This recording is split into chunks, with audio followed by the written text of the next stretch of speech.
Engkau berarti buat hidup kami, Engkau segalanya dalam hidup kami. Tidak ada yang dapat menggantikan posisimu di dalam hidup kami, Tuhan. Terima kasih Tuhan Yesus, Engkau luar biasa buat kami. Pada kesempatan diberkati sore hari ini, Tuhan kembali izinkan kami ada di persekutuan doa Ora et Labora, untuk kami memuji, menyembah, memuliakan, mengagungkan, dan bersorak-sorai di hadapan Tuhan.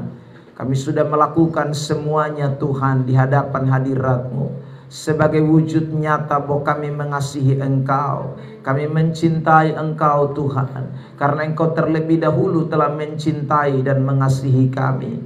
Terima kasih Tuhan, dan kiranya seluruh persembahan kami yang kami berikan lewat pujian, penyembahan, ini boleh menjadi sesuatu yang berkenan di hadapan Tuhan.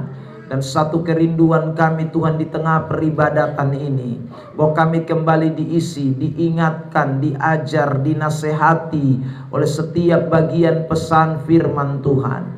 Karena kami tahu di dalam dunia ini tidak ada yang bisa memberikan tuntunan yang lebih baik dalam hidup kami selain daripada firman Allah yang sungguh-sungguh adalah pelita dan terang bagi kaki kami, yang juga adalah kekuatan Allah, yang juga adalah pengajaran buat kami sekalian, yang menyatakan kesalahan kami, memperbaiki kelakuan kami dalam segala hal. Karena itu Bapa, setiap hari kami haus dan lapar akan firman-Mu. Kami rindu akan firman-Mu Tuhan. Dan teristimewa kesempatan diberkati sore hari ini. Berkenanlah Tuhan berbicara atas setiap kami semua yang hadir. Nyatakanlah, bukakanlah, singkapkanlah firman-Mu. Karena Engkau sendiri berkata kalau Engkau yang membuka, tidak ada seorang pun yang bisa menutup. Dan kalau Engkau menutup, maka tidak ada seorang pun yang bisa membuka. Karena itu Bapa, kami mohon Tuhan, bukakanlah kebenaran-Mu itu Tuhan, sehingga kami semua yang hadir diberkati, dikuatkan oleh setiap pesan Tuhan ini. Terima kasih Tuhan, kami menyerahkan jam pemberitaan ini dari awal, pertengahan sampai akhir ada dalam kendali Allah Tritunggal. Dalam nama Kristus Yesus Tuhan, kami sudah berdoa, mengucap syukur dan sambut firman Tuhan. Semua kita yang siap diberkati bersama saya, kita katakan amin. Mari kita berikan tepuk tangan dulu yang terbaik buat Tuhan Yesus. Silakan duduk. Tuhan berkati kita. Shalom. Puji Tuhan. Terima kasih tentunya buat kesempatan yang diberikan kepada saya kembali untuk boleh berbagi berkat firman Tuhan di tempat ini. Mari kita akan belajar firman Tuhan. Hari ini saya mau berbicara secara konteks di mana kita sedang ada di dalam minggu-minggu sengsara, Dan karena itu saya mau berbicara seputaran tentang penderitaan Kristus. Matius pasal yang ke-26 ayat yang ke-36 sampai dengan ayat yang ke-46. Matius pasal 26 ayat 36 sampai 46. Bapak Mama Saudara yang terkasih di dalam Tuhan Yesus Kristus, saya akan membacakan ayat yang genap dan Bapak Mama Saudara akan membacakan ayat yang ganjil. Kita bersahut-sahutan.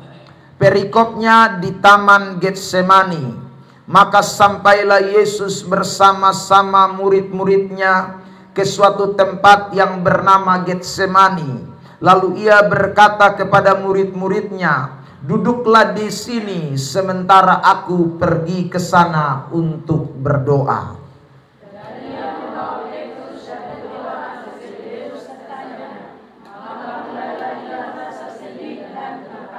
Lalu katanya kepada mereka, "Hatiku sangat sedih, seperti mau mati rasanya. Tinggallah di sini dan berjaga-jagalah dengan aku."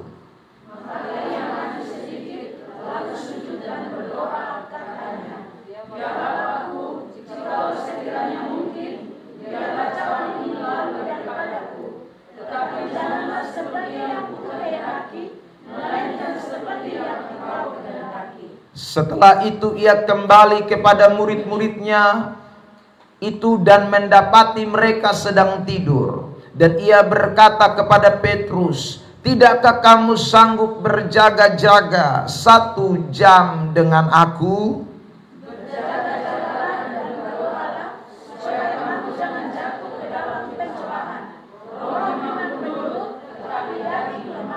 Lalu ia pergi untuk kedua kalinya dan berdoa. Katanya, "Ya Bapakku, jikalau cawan ini tidak mungkin lalu, kecuali apabila aku meminumnya, jadilah kehendak-Mu."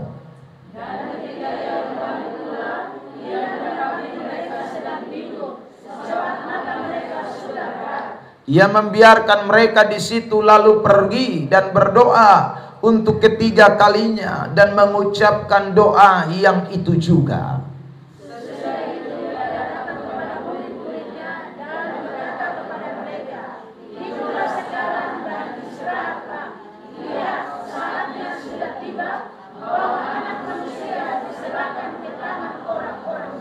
Empat enam bersama. 1, 2, 3. Bangunlah, marilah kita pergi. Dia yang menyerahkan aku sudah dekat. Bapak Ibu Saudara yang terkasih di dalam Tuhan Yesus Kristus, secara eksplisit kita membaca bagian firman Tuhan ini, dikatakan dengan jelas tadi bahwa Yesus menghadapi satu penderitaan sampai dia berkata, "Hatiku sangat sedih, seperti mau mati rasanya." Di ayat yang ke-38. Ini menunjukkan bahwa penderitaan atau sengsara yang Yesus alami itu memang betul-betul menekan secara psikologis, secara kejiwaan. Saudaraku, tekanan penderitaan, tekanan masalah yang sedang dihadapi oleh Kristus, karena sebentar lagi dia akan menanggung dosa seisi dunia, harus mati di atas kayu salib, harus disalibkan, saudaraku, bersama-sama dengan para penjahat-penjahat. Ini adalah sesuatu yang tidak mengenakan. Ini penderitaan, ini kesengsaraan yang luar biasa. Sampai kita menemukan pernyataan Alkitab bahwa, saudaraku, bukan hanya saja dia mau mati rasanya, tetapi waktu dia berdoa, keringatnya itu mengeluarkan darah. Dan saudara, secara ilmu kejiwaan, ini berarti Yesus sedang ada dalam sebuah tekanan yang begitu berat, dalam pergumulan yang begitu berat. Nah, saudara yang terkasih di dalam Tuhan, tetapi ada satu hal yang begitu menarik. yang kita pelajari dari teks yang kita baca tadi, saya memberikan kesimpulan saja bahwa ketika Yesus ada dalam pergumulan yang tadi saya gambarkan begitu berat secara kejiwaan, begitu sengsara dalam penderitaan, tetapi perkenanannya kepada Bapa itu tetap. Dia, saudaraku, menunjukkan perkenanannya kepada Bapanya yang di sorga. Dia menyatakan, saudaraku, tentang sesuatu yang begitu penting untuk diteladani oleh setiap saudara dan saya. Hari ini kita belajar dari firman Tuhan ini, belajar dari tokoh Yesus Kristus yang ada dalam penderitaan tetapi tetap berkenan kepada Bapa. Nah, karena itu tema khotbah saya adalah meskipun menderita tetap berkenan. Amin. Amin. Bilang samping kiri kanan, meski menderita harus tetap berkenan. Saudara yang diberkati Tuhan, ini bukanlah sesuatu yang gampang. Ada begitu banyak orang Kristen waktu menghadapi penderitaan, justru mereka lari, mereka tinggalkan Tuhan. Mereka tidak lagi setia dengan Tuhan. Mereka kemudian, saudara, mengkhianati Tuhan, kecewa dengan Tuhan, marah sama Tuhan, protes dengan Tuhan. Itu sering terjadi dalam realita perjalanan anak-anak Tuhan. Saudara yang terkasih dalam Tuhan, saya mau memberikan beberapa contoh di dalam Alkitab. Misalnya, kita menemukan di dalam kitab Ibrani pasal yang ke-12, saudara yang terkasih di dalam Tuhan. Saya mau bacakan beberapa ayat dari kitab Ibrani ini. Lebih dulu Ibrani pasal yang ke-12 ayat yang ketiga. Perhatikan, saya bacakan teks ini. Ibrani 12 ayat 3. Ingatlah selalu akan Dia yang tekun menanggung bantahan yang sehebat itu terhadap dirinya dari pihak orang-orang berdosa, supaya dikatakan, jangan kamu menjadi lemah dan putus asa. Saudara yang terkasih di dalam Tuhan, Alkitab memberitahu kepada kita bahwa ingat selalu akan Tuhan, supaya dalam penderitaan, dalam pergumulan, dalam menanggung segala sesuatu, kita jangan menjadi lemah dan putus asa. Kalau ada peringatan bahwa jangan menjadi lemah dan putus asa, itu berarti orang-orang itu mau menjadi lemah dan putus asa. Makanya penulis Ibrani memberikan ingatan yang segar buat mereka. Kalau kamu mau putus asa dan mau lemah, ingat dulu Tuhanmu, Yesus Kristus, yang lebih dulu menderita buat kamu. Ingat Dia. Kalau kamu ingat Dia, kamu tidak akan menjadi lemah dan putus asa. Amin. Karena itu, saudara, saya tadi bilang kita mau belajar dari Yesus ini. Karena kalau kita tidak belajar dari Yesus, waktu menghadapi penderitaan, kita bisa jadi orang yang kemudian lemah dan putus asa.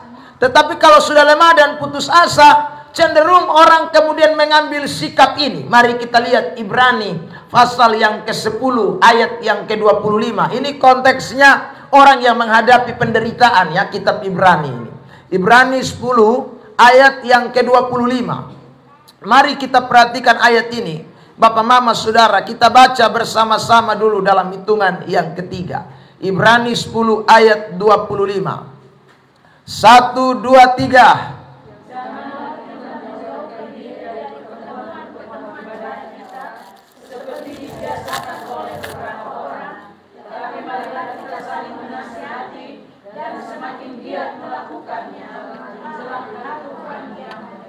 Saudara, ini konteksnya, saya ulang, ini dalam penderitaan. Jadi orang kalau dalam penderitaan itu dia sudah mulai lemah dan putus asa, cenderung tidak mau ibadah lagi. Cenderung mulai sudah tinggalkan peribadatan. Cenderung sudah mulai tidak setia dengan Tuhan karena penderitaan, karena masalah yang dihadapi. Karena itu penulis Ibrani kasih nasihat begini, Tuhan semua datang. Tuhan yang menderita lebih dulu tuh semua datang. Jadi jangan sampai lu mulai kendor, lu pun semangat, lu pun kesetiaan. Jangan jemu-jemu dikatakan. Ayo semakin giat, semakin setia melakukan peribadatanmu menjelang kedatangan Tuhan yang tidak lama lagi. Saudara yang terkasih di dalam Tuhan Yesus Kristus, kalau putus asa, mulai mundur dari saudaraku ibadat, lama-lama hilang. Ya, lihat ayat yang ke-38. Saya bacakan firman Tuhan buat kita. Ayat 38, begini kata Alkitab. 38 dan 39, 2 ayat. Tetapi orangku yang benar akan hidup oleh iman. Dan apabila ia mengundurkan diri, maka aku tidak berkenan kepadanya. Tetapi kita bukanlah orang-orang yang mengundurkan diri dan binasa, tetapi orang-orang yang percaya dan yang beroleh hidup. Amin. Amin. Jadi kita menghadapi masalah, ingat baik-baik Bapak Mama, Bapak Saudara semua, jangan pernah putus asa, lemah, lalu tinggalkan Tuhan. Tinggalkan ibadah, tinggalkan persekutuan, tinggalkan baca Alkitab, tinggalkan doa, tinggalkan saudaraku pelayanan, tinggalkan paduan suara, tinggalkan ibadah wanita gemit, tinggalkan saudara kaum bapak, tinggalkan apalagi semuanya, ya. Jangan jadilah orang-orang yang meski dalam penderitaan tetap berkenan kepada Allah, seperti Tuhanmu Yesus Kristus, seperti Allah dan saudara dan saya yang kita sembah di dalam nama Tuhan Yesus Kristus yang datang ke dalam dunia ini. Dia lebih dulu sudah menanggung penderitaan yang lebih berat dari kita, tapi meski di dalam penderitaan dia tetap berkenan kepada Allah. Karena itu saya ulang lagi, penulis Ibrani mengatakan dalam pergumulan kita, dalam penderitaan kita, dalam sengsara kita, satu hal yang tidak boleh kita lupakan, ingat Yesus. Kalau saudara ingat Yesus, maka saudara tidak akan pernah mundur, saudara tidak akan pernah menyerah, saudara tidak akan pernah berkata Tuhan tidak baik, karena Tuhan lebih dulu menderita buat saudara dan saya sebelum kita menderita bagi Dia. Amin. Saudara yang terkasih di dalam Tuhan Yesus Kristus, jangan ingat lain, ya. Kalau saudara menghadapi masalah, ingat orang yang bikin masalah dan botong akhirnya son mau datang ibadat lain. Ya, saudara yang terkasih dalam Tuhan, saya sering ketemu orang yang tidak lagi setia kepada Tuhan. Saya tanya, kenapa kau susun datang lagi di persekutuan? Sama apa? Orang pede dong tuh. Dong hanya di muka sah begitu, di belakang tuh dong omong kotong bapak lebay beta selalu sepi kok bikin dosa biar beta di rumah sah. Saudara yang terkasih dalam Tuhan, Anda karena lihat orang. Kalau lihat orang, maka saudara yang diberkati Tuhan, kamu tidak akan mau maju dalam penderitaan, dalam masalah. Baru diomong sedikit, baru difitnah sedikit, baru digosipin sedikit, Anda dan saya sudah menyerah. Lalu kita tidak mau lagi setia dengan Tuhan, kita salahkan orang. Saudara yang terkasih dalam Tuhan, Alkitab bilang jangan ingat orang, ingat Tuhan. Kalau saudara ingat Tuhan, Tuhan menanggung gosip, menanggung fitnah, menanggung bantahan lebih dari saudara dan saya tanggung. Amin. Jadi kalau orang gosip kita bilang begini, lu gosip pi, tebeta ini mau maju terus ya. Lu gosip pi, orang gosip itu bagus, saya suka orang gosip saya. Sungguh, itu berarti kita terkenal. Ya. Kalau saudara tidak terkenal, orang tidak gosip saudara. Jadi kalau saudara orang mulai terkenal itu, makanya orang gosip saudara. Makanya dia kecacing kepanasan lihat saudara toh. Nah kalau begitu saudara mesti bahagia. Semakin digosip, semakin bahagia. Saudara. Jadi kalau orang gosip kita misalnya di status sosial, saudara jangan maki-maki dia. Jangan balas dengan kejahatan. Kasih tahu tambah, beta suka lu gosip beta. Kalau bisa bagikan tambah lagi, bagikan ya saudara. Ya, saudara yang terkasih dalam Tuhan. Urusan entah itu dia gosip baik atau tidak baik, urusan nomor 2. Kalau baik, saudaraku puji Tuhan. Kalau tidak baik pun puji Tuhan. Karena saya tidak melakukan yang tidak baik seperti yang dia gosipkan. Buat apa takut? Saudara yang terkasih dalam Tuhan. Yang takut itu kemungkinan betul.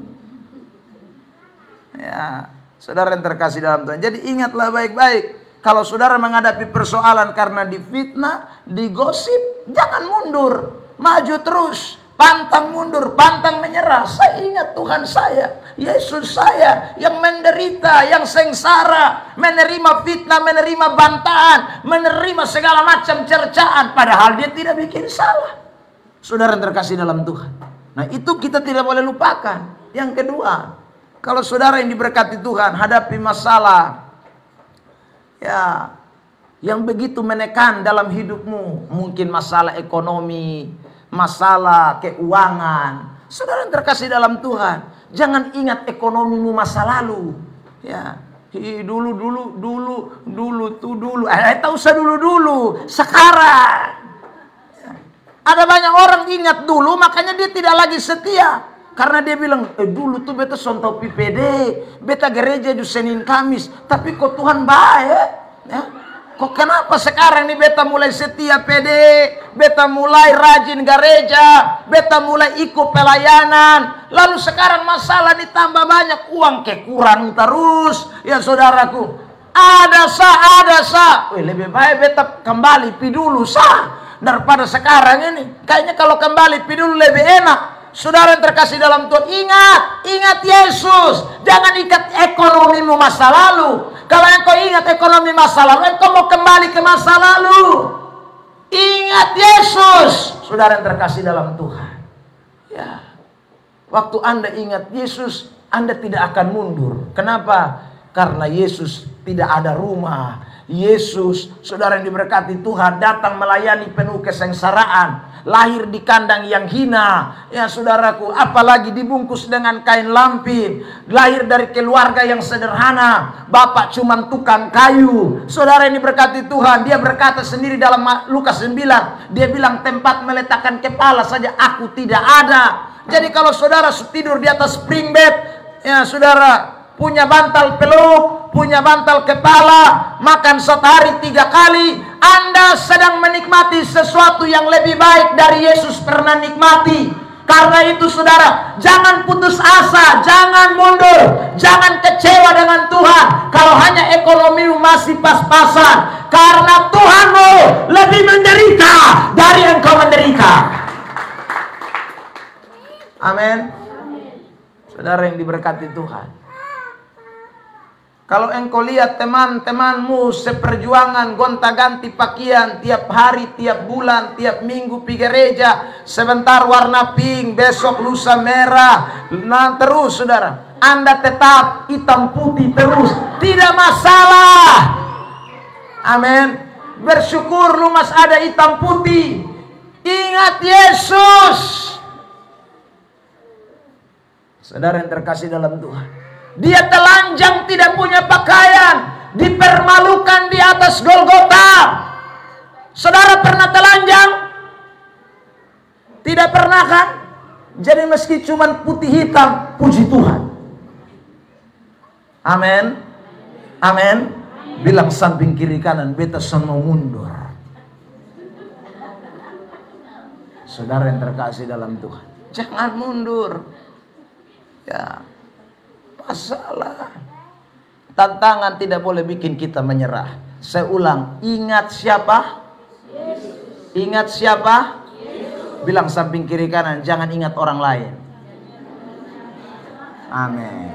Ya saudara, ingat Yesus. Saudaraku, saya suka dengar rumah tangga yang bakala itu. Ya, ini khusus buat ibu-ibu. Kalau bapak-bapak jarang keluar ini kata-kata, tapi ibu-ibu suka. Ya. Bapak lihat ke pampu rumah muka tuh bapak. Masa kotong datang sama-sama di ibuku itu sama-sama dendong. Madong sudah lebih badar kotong bapak. Masa kotong begini terus. Bapak dong sudah ganti motor 3 kali. Kotong punya. Ya saudara. Kalau kamu hanya pakai begitu terus, kesetiaanmu dengan Tuhan akan pudar. Hari ini saya mau ingatkan saudara, ingat Tuhanmu, ingat Yesus, ingat Yesus. Kalau Anda ingat Yesus, Rasanya tidak ada satu apapun yang bisa kita katakan tidak cukup, saudara. Rasanya terlalu luar biasa kita ini. Jadi minggu-minggu sengsara ini, saya mau mengajak kita semua yang hadir pada kesempatan ini untuk belajar ingat kepada Tuhan. Mulai dari peristiwa di Taman Getsemani, bagaimana Tuhan menjaga, Yesus menjaga perkenanannya kepada Bapa. Ini juga yang harus kita jaga. Masalah tantangan yang bertubi-tubi harus membuat kita tetap memelihara perkenanan kita dengan Allah. Amin. Paulus pernah berkata begini, Galatia pasal yang pertama ayat yang ke-10. Mari jemaat, kita akan lihat ayat ini dan saya minta jemaat Tuhan membaca ini, Galatia pasal 1 ayat 10. Kitab Galatia 1 ayat yang ke-10. Galatia pasal 1 ayat yang ke-10, firman Tuhan berkata, silakan. Jadi bagaimana sekarang? Adakah ku cari kesukaan manusia atau kesukaan Allah? Adakah ku coba berkenan kepada manusia? Sekiranya aku masih mau mencoba berkenan kepada manusia, maka aku bukanlah hamba Kristus. Jadi kita ini kan hidup ini cari perkenanan Tuhan. Jadi situasi apapun, Anda dan saya mesti ingat bagaimana hidup kita ini harus tetap berkenan kepada Allah. Sebab kalau kita tidak berkenan kepada Allah, kita ini bukan hamba Allah dikatakan. Tetapi kita ini hamba manusia. Hamba Kristus itu mencari perkenanan Allah, bukan mencari perkenanan manusia. Makanya saudara ini berkati Tuhan, situasi hidup kita apapun, jangan lupa perkenanan Allah dalam hidup kita ini mesti kita jaga. Nah, kita belajar sekarang dari cerita Matius 26. Saudara yang terkasih dalam Tuhan, ketika dalam penderitaan yang hebat, yang tadi saya katakan di ayat 38 itu sangat sedih, seperti mau mati rasanya, ya. Bahkan dia gemetar dikatakan, saudaraku, karena tekanan yang dihadapi, keringatnya sampai mencucurkan darah. Secara psikologis, secara kejiwaan, ini situasi yang begitu sangat tidak menyenangkan, saudara yang diberkati Tuhan. Tapi di saat itu juga, dalam penderitaan yang begitu tidak mengenakan itu, Yesus tetap, saudaraku, pada kehendak Allah. Yesus tetap berpegang pada, bergeser dari kehendak Allah. Dia tetap komit terhadap kehendak Allah. Mari kita lihat ayat firman Tuhan, Matius 26 ayat 39 dan 42. Saya bacakan firman Tuhan buat kita. Ayat 39. Maka ia maju sedikit, lalu sujud dan berdoa katanya, ya Bapakku, jikalau sekiranya mungkin, biarlah cawan ini lalu daripadaku. Tetapi janganlah seperti yang kau kehendaki, melainkan seperti yang... Sama-sama lanjut. Saudara lihat, ini dalam tekanan loh. Ini dalam penderitaan. Tapi karena mau berkenan kepada Bapa, Yesus berkata, bukan yang aku kehendaki, tetapi yang engkau kehendaki. Ini karena mau cari perkenanan Allah. Lihat ayat 42, Matius 26. Jikalau cawan ini tidak mungkin lalu, kecuali apabila aku meminumnya, jadilah 1, 2, 3. Kehendak siapa? Kehendak siapa? Kehendak Bapa. Saudara yang terkasih dalam Tuhan, waktu kita menghadapi penderitaan, masalah, situasi kehidupan, cenderung kita ini menjadi orang-orang yang melupakan kehendak Bapa. Kurang lebih 2 bulan yang lalu saya khotbah di Sikumana. Ada seorang anak muda bersaksi begini, karena depu mama ini sakit sulama sontau sembuh-sembuh, maka datanglah orang yang menyatakan diri bahwa mereka itu adalah hamba Tuhan atau tim doa. Ya, waktu mereka berdoa, saudara yang terkasih di dalam Tuhan, maka Tuhan memberikan pernyataan.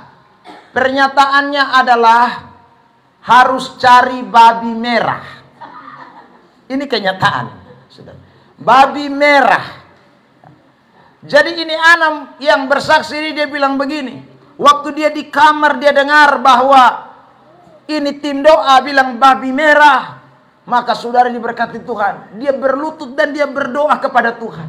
Tuhan, tolong papa mama saya, tolong keluarga saya, supaya mereka jangan percaya dengan itu pernyataan. Karena ini sudah pasti bukan dari Tuhan. Ya saudara yang terkasih dalam Tuhan. Waktu dia bersaksi, saya juga mulai berpikir dan menganalisa. Karena selama saya hidup ini, saya baru ketemu babi hitam, pink, ya saudara, ya, babi merah saya belum pernah ketemu, saudara. Jadi dia masih bersaksi terus, tapi saya pikir dalam hati ini kira-kira dong cari babi merah di mana? Ya. Lalu saudara, ini tim doa pulang. Begitu tim doa pulang, keluarga semua sudah sepakat kita harus cari babi merah sesuai dengan petunjuk. Maka saudara, mereka carilah babi merah. Mereka mulai telusuri saudaraku. Mulai dari kota Kupang tidak dapat, pindah mulai ke Soe tidak dapat, Kefa tidak dapat, pulang kembali Amarasi tidak dapat. Saudara yang terkasih dalam Tuhan, karena memang tidak ada babi merah. Kecuali angka piloks kas merah, itu baru bisa. Ya sudah. Dari mana ada babi merah? Saudara yang terkasih dalam Tuhan, cari tidak dapat. Tim doa ini kembali datang lagi. Saudara yang terkasih dalam Tuhan, maka berdoalah. Waktu berdoa, saudara yang terkasih dalam Tuhan, mereka lagi berdoa, itu anak yang bersaksi tadi itu keluar dari dalam kamar. Dan waktu keluar dari dalam kamar, itu anak langsung bilang, stop, kamu bukan hamba Tuhan. Begitu bilang stop, kamu bukan hamba Tuhan, saudara terkasih dalam Tuhan, ini hamba-hamba Tuhan dong datang. Lalu kemudian bilang, dalam nama Yesus kami usir setan-setan. Jadi dong tumpang tangan di ini anak, karena dong bilang di dalam diri ini anak ada setan. Ya, saudara. Ini anak bilang, beta sone kerasukan setan. Ya saudara, dia mengamuk dong, tambah tumpang tangan lagi. Jadi itu hari katanya itu anak bilang, dia bakal laiden dong. Ya saudara, karena ini anak tahu persis mana kehendak Allah dan mana bukan. Saudara yang terkasih dalam Tuhan, orang kalau dalam masalah sulit seringkali terjebak untuk melakukan sesuatu. Kenapa? Karena mau sembuh, karena kepengen cepat dapat mujizat. Maka tidak peduli itu kata Tuhan atau kata setan, itu firman Allah atau firman setan, itu firman Tuhan atau firman manusia. Orang tidak peduli. Yang penting bagaimana saya dapat jawaban, bagaimana saya bisa sembuh, bagaimana saya bisa keluar dari kesulitan, bisa keluar dari penderitaan. Anda mesti belajar dari Tuhan Yesus. Saudara, waktu Yesus berdoa, bukan berarti cawan itu lalu, tapi justru dia harus minum cawan itu. Tapi dia tidak pernah protes, malah dia berkata, biar kehendak Tuhan yang jadi. Amin. Artinya begini, tidak selalu penderitaan yang kita alami itu, saudaraku, Tuhan lalu buat mujizat. Tidak selalu, saudara yang terkasih dalam Tuhan, kesulitan-kesulitan yang kita alami itu membuat kita melihat lalu Tuhan berkuasa melakukan segala sesuatu buat kita. Ada kalanya Tuhan tidak mau kerjakan. Saudara sepakat dengan perkataan saya ini? Tidak sepakat, mau sepakat. Betepak sama. Ya, saudara. Karena ini firman. Saudara yang terkasih dalam Tuhan Yesus Kristus, tadi kita baca di dalam kitab Ibrani. Sekarang saya mau kasih contoh real nyata. Semua murid-murid Tuhan Yesus kecuali Yohanes Pembaptis, ya, itu kecuali Rasul Yohanes yang tidak mengalami siksaan sampai mati. Semua murid yang lain disiksa sampai mati. Saya mulai.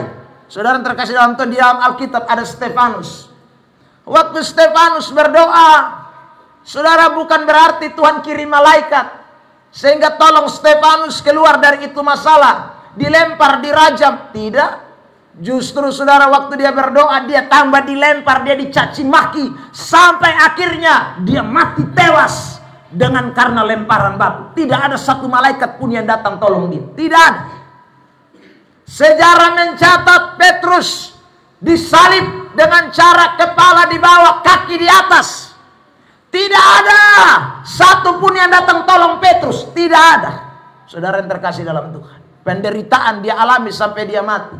Thomas, saudaraku, sejarah mencatat bahwa dia juga mati karena ditarik dengan kereta berkuda. Disiksa, aniaya sampai mati. Saudara yang terkasih dalam Tuhan. Jadi kalau kita bilang hadapi masalah selalu mau mujizat, selalu mau Tuhan tolong, selalu mau saudara diberkati Tuhan, dapat berkat, selalu mau mujizat. Anda ingat baik-baik, kehendak Tuhan itu tidak selamanya begitu. Kehendak Tuhan tidak selamanya Anda dan saya melihat sesuatu yang enak.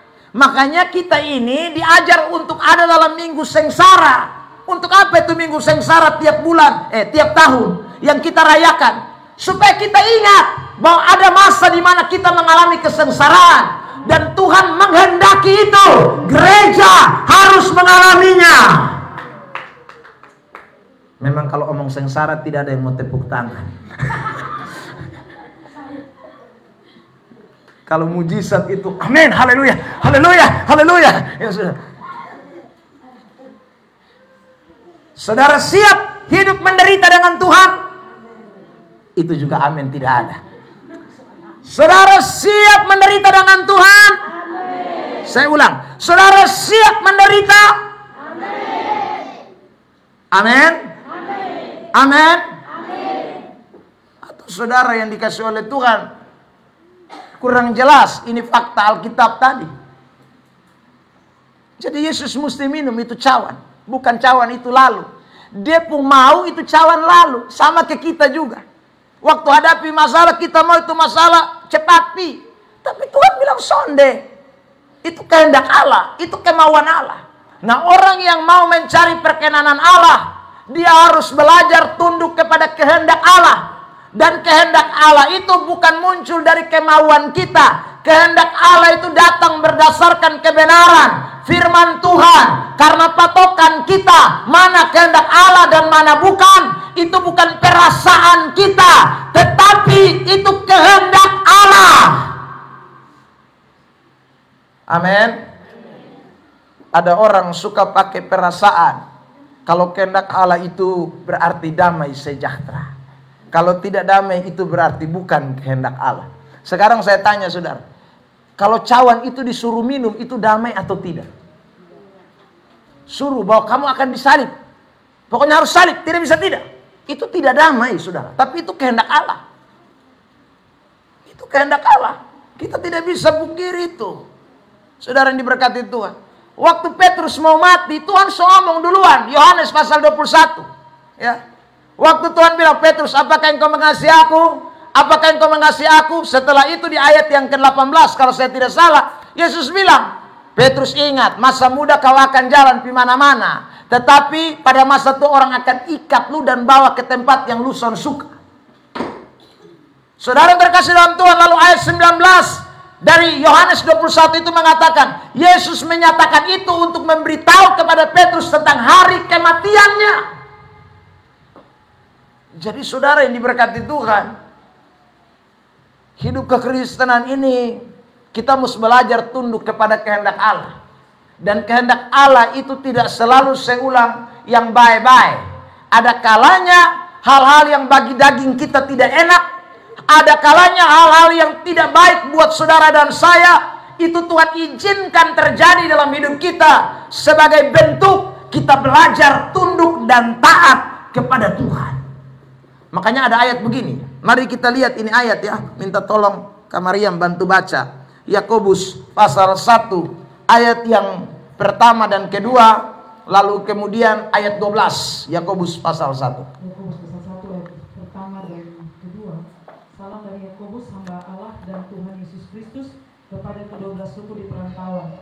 Saudara-saudaraku, anggaplah sebagai suatu kebahagiaan apabila kamu jatuh ke dalam berbagai-bagai pencobaan. Jadi bahagia, Paulus bilang kalau Yakobus bilang kalau kita jatuh dalam berbagai-bagai pencobaan, itu Alkitab bilang karena ini kehendak Allah. Terus, berbahagialah orang yang bertahan dalam pencobaan, sebab apabila ia sudah tahan uji, ia akan menerima mahkota kehidupan yang dijanjikan Allah kepada barang siapa yang mengasihi. Rupanya Tuhan izinkan itu kesengsaraan, ujian itu, saudara, sebagai penderitaan itu sebagai salah satu bentuk ujian iman. Jadi kalau kita tidak mengalami kesengsaraan, berarti kita tidak mengalami ujian iman. Nah, kalau kita tidak mengalami ujian iman, bagaimana kita mau naik level, mau naik kelas? Saudara yang terkasih dalam Tuhan. Kalau setiap kali Anda ada masalah, Anda pergumulan, doa puasa terus, lalu Anda mulai hardik. Dalam nama Yesus masalah pergi. Dalam nama Yesus masalah pergi. Masalah tambah datang lagi Anda. Dalam nama Yesus masalah pergi. Tiap kali datang masalah pergi. Nah, kapan kamu ujiannya? Saudara yang terkasih dalam Tuhan. Berarti kita tolak ujian. Itu sama seperti anak sekolah, tapi dia tidak mau ujian. Itu sama saja dengan tidak mau naik kelas. Setiap kali ulangan harian, kabur. Ujian sekolah, kabur. Nah, ini kalau lu kelas 1 terus. Orang lain naik kelas 2, lu kelas 1 terus. Saudara yang terkasih dalam Tuhan. Ujian tantangan itu mesti ada. Kalau orang Kristen tidak memiliki ujian dan tantangan, dia tidak bisa naik kelas. Dia tidak bisa naik level. Makanya Tuhan sayang kita. Dia kasih kesengsaraan dan penderitaan itu bagian dari kehendaknya. Supaya saudara dan saya tidak jadi Kristen yang tinggal kelas, satu kelas terus, tetapi tiap hari naik kelas. Tuhan mau berikan saudara yang lebih baik, lebih baik, lebih baik ke depan lewat ujian dan tantangan yang diberikan. Amin. Amin. Bilang samping kiri kanan, jangan doa puasa tolak ujian. Ya, doa puasa boleh, tetapi minta kekuatan untuk menghadapi ujian. Amin. Bukan tolak, kekuatan untuk menghadapi ujian. Itu doa kita. Tuhan, terima kasih, beta sudah masuk ujian nih, tapi beta sudah mampu Tuhan. Itu sama kayak anak-anak sekolah. Kan kalau dong semua ujian, Pak Pendeta tolong doa dulu. Doa apa? Apakah Pak Pendeta dong lalu berdoa? Kami berdoa Tuhan Yesus supaya batal ujian di sekolah. Guru-guru dong Tuhan kasih sakit semua supaya besok libur. Itu hanya pendeta gila saja. Tapi kan waktu anak-anak maju kita doa, Tuhan tolong kasih mereka kepintaran, hikmat, supaya mereka bisa jawab soal dengan baik. Itu kan kekuatan kita minta. Kita tidak doa supaya batal ujian. Tapi banyak orang Kristen kan doa puasanya begitu. Doa batal ini masalah semua. Nah, itu berarti Anda doa batal naik kelas. Saudara yang terkasih dalam Tuhan. Jadi kesengsaraan itu kehendak Allah. Penderitaan itu kehendak Tuhan. Supaya saudara dan setiap hari melihat ada kebahagiaan yang akan kita lihat di hari-hari yang akan datang. Beri tepuk tangan dulu yang terbaik buat Tuhan Yesus Kristus. Silakan Kakak Maria baca lanjut ayat 12. Berbahagialah orang yang bertahan dalam pencobaan, Ya. sebab apabila ia sudah tahan uji, ia akan menerima mahkota kehidupan yang dijanjikan Allah kepada barang siapa yang mengasihi dia. Kita akan terima tuh mahkota kehidupan. Ya. Jadi kalau kita ini bertahan dalam ujian, ya, lewati itu masalah, lewati penderitaan, ada mahkota, ada kemuliaan. Ya. Sama seperti yang kita belajar dari tadi ini. Kalau Yesus tidak mati di atas kayu salib, maka saudara yang terkasih dalam Tuhan, tidak mungkin itu setiap lutut bertelut. Ini dalam analisa bodoknya ini. Tapi itu sudah pasti dalam kehendak Allah. Setiap lutut bertelut, lidah mengaku. Makanya saudaraku ini berkati, tidak ada nama lain di bawah kolong langit ini. Hanya Dia satu-satunya. Karena Dia yang telah menyelamatkan kita. Dia yang telah berkorban demi kita. Kita juga demikian. Kalau kita mau melihat sesuatu yang baik ke depan, ingat, bukan hanya hari ini, tetapi hari depan kita nanti, kekekalan kita nanti, ada mahkota yang Tuhan sediakan buat saudara. Karena itu saudara yang terkasih dalam Tuhan, bertahanlah, masuklah dalam setiap ujian, dan tetap hidup di dalam kehendak Allah. Saya bersyukur saudara diberkati Tuhan, kesengsaraan inilah kehendak Allah. Saya tidak boleh menolak kehendak Allah ini. Justru saya harus berjalan dalam kehendak Allah ini. Karena ini adalah ujian untuk saya lebih baik di hari yang akan datang. Amin. Jadi ingat baik-baik itu saudara yang terkasih dalam Tuhan. Yang kedua, Selain waktu kita dalam penderitaan, kita belajar ini adalah kehendak Allah. Yang kedua, saudara yang terkasih dalam Tuhan, kita melihat di dalam ayat yang ke-40 dari Matius 26 dan ayat 41. Saya mau bacakan dua bagian ini. Setelah itu ia kembali kepada murid-muridnya itu dan mendapati mereka sedang tidur. Dan ia berkata kepada Petrus, "Tidakkah kamu sanggup berjaga-jaga 1 jam dengan aku?" Ayat 41. "Berjaga-jagalah dan berdoalah supaya kamu jangan jatuh ke dalam pencobaan. Roh memang penurut, tetapi daging lemah." Saudara, perhatikan bahwa Yesus ketika ada dalam penderitaan dan kesengsaraan yang begitu berat ini, dia tetap bisa menjadi contoh, menjadi keteladanan, menjadi berkat buat murid-muridnya. Padahal ini masalah lagi berat ini. Saudara, dia pergi berdoa, tapi dia kembali lihat murid-murid. Dia pergi berdoa, lagi bergumul dengan dia punya kesulitan karena harus minum cawan penderitaan. Tapi dia kembali lagi 3 kali. 3 kali dia datang lihat murid-muridnya untuk mengingatkan mereka, untuk menjadi berkat buat mereka. Saudara yang terkasih dalam Tuhan, penderitaan itu bukanlah sesuatu yang menghalangi orang untuk tidak menjadi berkat. Tapi penderitaan itu batu loncatan untuk kita menjadi berkat. Saya ulang lagi. Penderitaan itu bukan menjadi penghalang atau benteng agar kita jadi orang yang kemudian sudah beta urus bepundiri sah. Sang usah peduli dengan pelayanan lagi karena masalah terlalu banyak. Saudara tidak peduli dengan orang di sekitar lagi karena kita pun doa saja Tuhan belum jawab, masalah saja belum selesai. Bikin apa urus orang lain? Bukan. Justru penderitaan dan kesengsaraan itu harusnya memacu kita untuk lebih lagi menjadi berkat bagi orang lain. Amin. Sekarang kita lihat contoh kasus dalam Kisah Rasul pasal 8. Saudara lihat ini Kisah 8 ayat 1 dan ayat 2. Minta tolong Kakak Maria baca. Kisah Rasul 8 ayat 1 dan ayat 2. Ya. Saulus juga setuju bahwa Stefanus mati dibunuh. Ya. Penganiayaan terhadap jemaat di Yerusalem. Pada waktu itulah mulailah penganiayaan yang hebat terhadap jemaat di Yerusalem. Mereka semua kecuali rasul-rasul tersebar ke seluruh daerah Yudea dan Samaria. Orang-orang saleh menguburkan mayat Stefanus serta meratapinya dengan sangat. Ayat 3. Tetapi Saulus berusaha membinasakan jemaat itu, dan ia memasuki rumah demi rumah dan menyeret laki-laki dan perempuan keluar dan menyerahkan mereka untuk dimasukkan ke dalam penjara. Saudara lihat ini penganiayaan yang hebat. Tapi waktu penganiayaan yang hebat ini terjadi, justru penyebaran firman Allah itu semakin luas. Dikatakan tadi tersebarlah semua orang-orang Yahudi. Saudaraku, mereka bikin apa tersebar? Mereka bukan hanya lari, saudaraku, karena penganiayaan, tetapi justru penyebaran mereka itu akibat penganiayaan membuat Injil itu sampai kepada bangsa-bangsa non-Yahudi. Injil bisa sampai kepada orang-orang yang bukan Yahudi. Itu karena ada penganiayaan.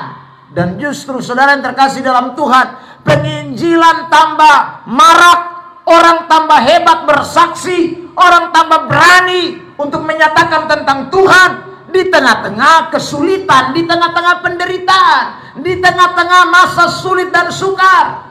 Kalau saudara baca di dalam kitab Ibrani tadi, ada ayat yang mengatakan harta mereka dirampas, saudaraku. Jadi mereka mengalami penderitaan yang begitu ngeri. Bukan hanya fisik mereka, soal kehidupan mereka pun menjadi melarat pada masa itu. Tetapi saudara yang terkasih dalam Tuhan, semangat mereka untuk menjadi berkat, semangat mereka untuk bersaksi, semangat mereka untuk memberitakan tentang Yesus, tentang Injil sejati, itu tidak pernah pudar hanya karena masalah yang mereka sedang alami. Hari ini kalau kita menghadapi penderitaan, itu seharusnya memacu kita untuk kita menjadi berkat bagi orang lain, bukan justru membuat kita tambah tidak bikin apa-apa, tambah cengeng, tambah saudaraku, ya balas yang tidak baik. Coba kita lihat ini ayat dulu, 1 Petrus 3 ayat yang ke-9 dan ayat 10. Minta tolong baca. 1 Petrus 3 9 dan ayat yang ke-10. Iya. Firman Tuhan berkata, dan janganlah membalas kejahatan dengan kejahatan atau caci maki dan caci maki, tapi sebaliknya hendaklah kamu memberkati, karena untuk itulah kamu dipanggil, yaitu untuk memperoleh berkat. Sebab siapa yang mau mencintai hidup dan mau melihat hari-hari baik, ia harus menjaga lidahnya terhadap yang jahat dan bibirnya terhadap ucapan-ucapan yang menipu. Saudara lihat, ini situasinya lagi menderita nih. Tapi Tuhan bilang begini, jangan balas kejahatan dan kejahatan. Jangan balas caci maki dengan caci maki. Tetapi hendaklah kamu menjadi berkat. Berkati. Kamu dipanggil untuk memberkati. Karena kita sudah beroleh berkat. Saudara terkasih dalam Tuhan Yesus Kristus. Banyak orang hadapi masalah, persoalan. Saya tadi sudah bilang, dia hanya rancang karmana supaya bisa maki orang, balas itu kejahatan. Karena dia tidak terima, saudara, situasi yang sulit yang dia hadapi, situasi sukar yang dia hadapi, dia tidak mau terima. Kita ini dipanggil untuk jadi berkat, bukan kemudian balas dengan kejahatan. Jadi kalau ada orang yang bikin sengsara saudara, berkati dia. Itu panggilan kita. Jadi panggilan orang Kristen itu waktu di tengah masalah justru kita tambah semangat untuk menjadi berkat bagi orang lain. Di tengah penderitaan justru kita tambah semangat berapi-api untuk melayani Tuhan. Semangat untuk mengiring Tuhan. Saudara yang terkasih dalam Tuhan Yesus Kristus. Hari-hari ini beras harga naik. Ya.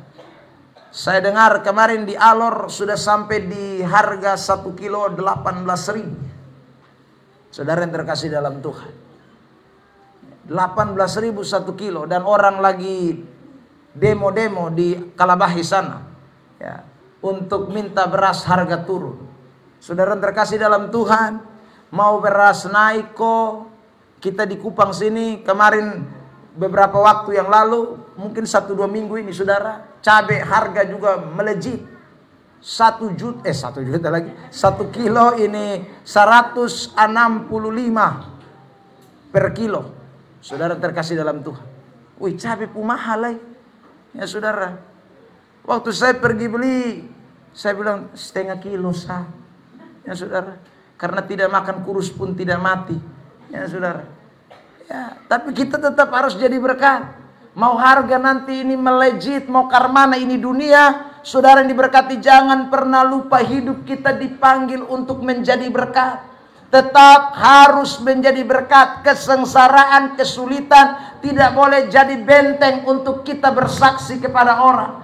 Kesaksian kita harus tetap menyala. Kesaksian kita harus tetap berapi-api. Kesaksian kita harus tetap berkobar-kobar. Hanya untuk saudaraku menyatakan tentang Tuhan yang luar biasa itu. Tadi saya dikirim saudara yang diberkati Tuhan dari WA. Ada seorang penginjil di Uganda yang tidak pakai baju, pegang Alkitab, sudah umur 95 tahun. Tetapi dia tetap bersaksi dengan begitu luar biasa. Pakai kain robek-robek, baju tidak ada, saudara.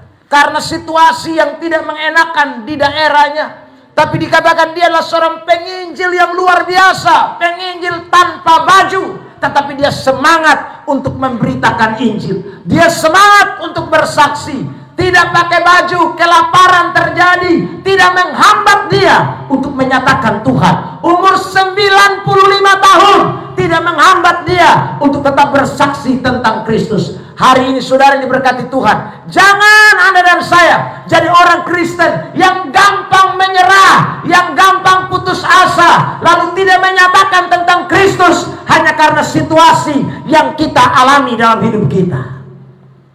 Amin. Saudara yang terkasih dalam Tuhan, karena soal makan satu hari, maka khotbahnya sudah mulai turun nadanya. Saudara-saudara, beta soalnya bisa omong panjang-panjang karena ini hari ini makan sepiring sah.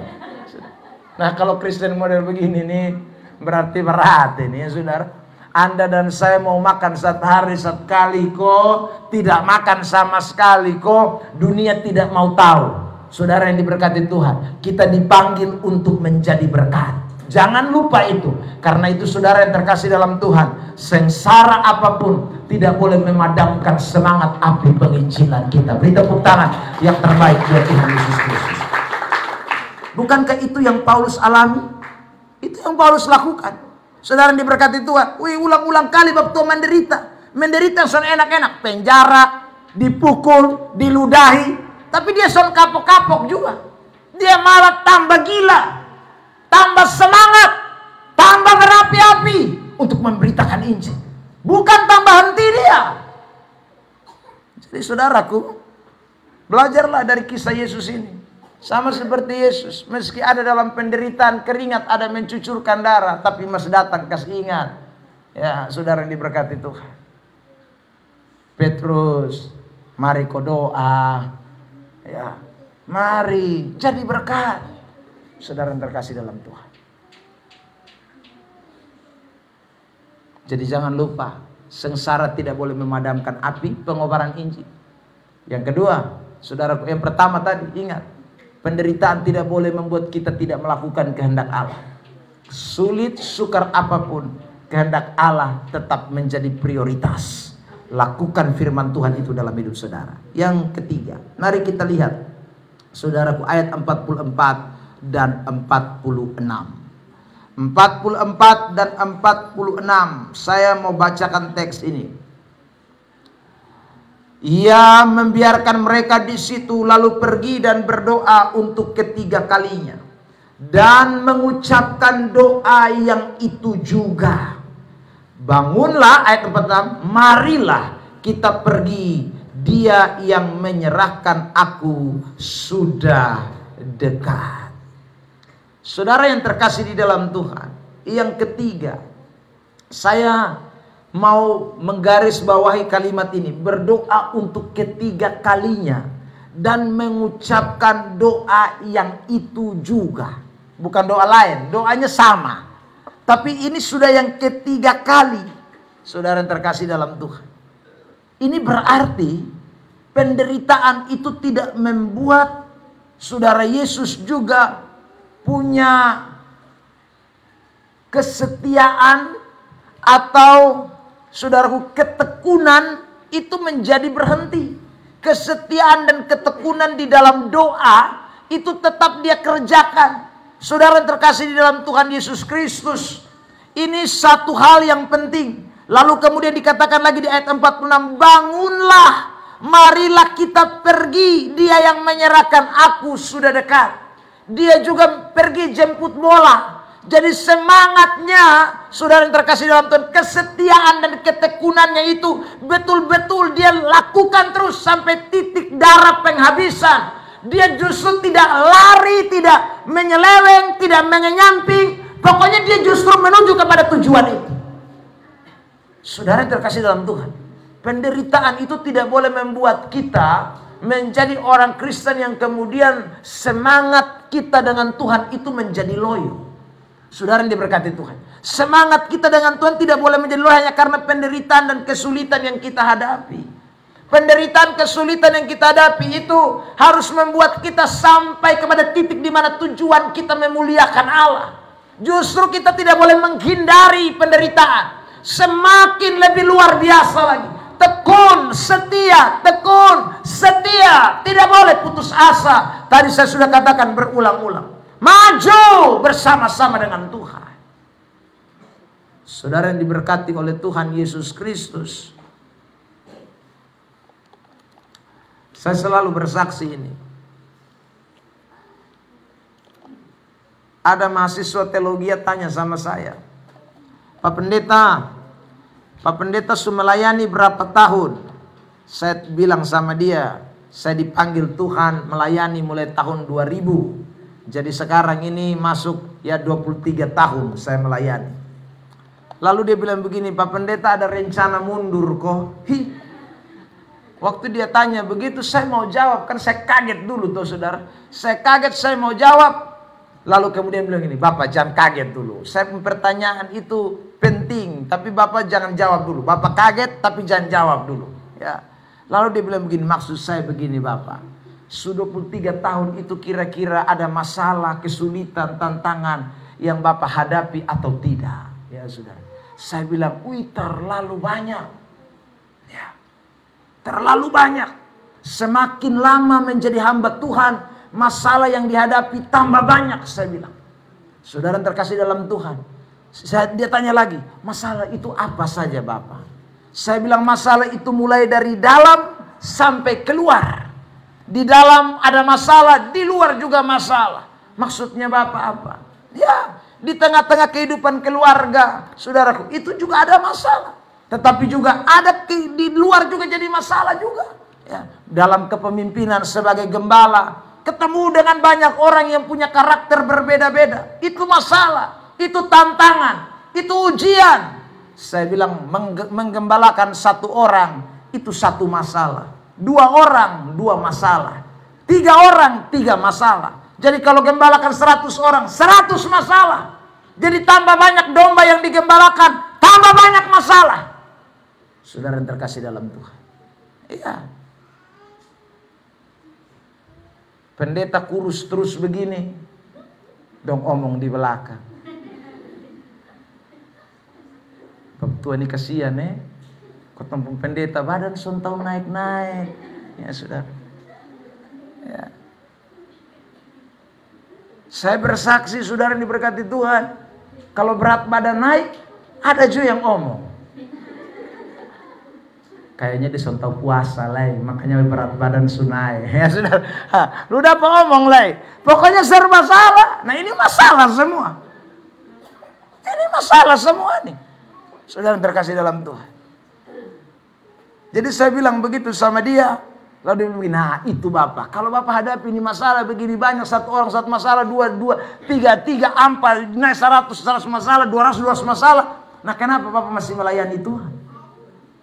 Kenapa tidak mundur saja? Saya bilang, saya jujur. Secara manusia, saya kepengen mundur.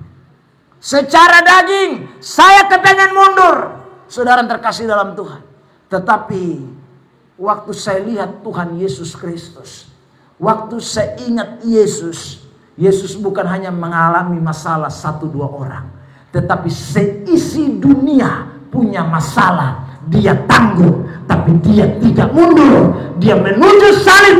Kalau saya baru 100, baru 200, naik 1000, 2000, tidak lebih banyak. Kalau saya mundur, saya mesti malu dengan Tuhan saya. Karena Tuhan saya mengalami masalah seisi dunia. Dia tanggung semua, tapi dia tidak pernah mundur dalam kesetiaan. Dia maju terus sampai titik darah penghabisan. Amin. Masalahmu berapa? Tanya samping kiri kanan.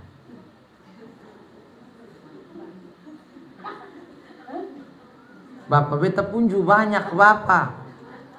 Masalah garam kurang. Ya, saudara. Pokoknya banyak masalah. Saya ulang, sebanyak masalahmu tidak sebanyak masalah Yesus. Saya ulang lagi itu. Saudara terkasih dalam Tuhan. Karena itu ingatlah, kalau Yesus tidak pernah mundur, jangan kita mundur. Setialah sampai mati. Iring Tuhan, iring Yesus sampai akhir hidup kita. Amin. Amin. Amin. Bilang samping kiri kanan, ku tak mau mundur lagi. Meskipun kita punyanyi tadi jalan serta Yesus itu, sebentar maju, sebentar mundur, maju mundur. Tetapi saya mau ingatkan saudara, ikut Yesus tidak boleh maju mundur. Maju itu maju terus.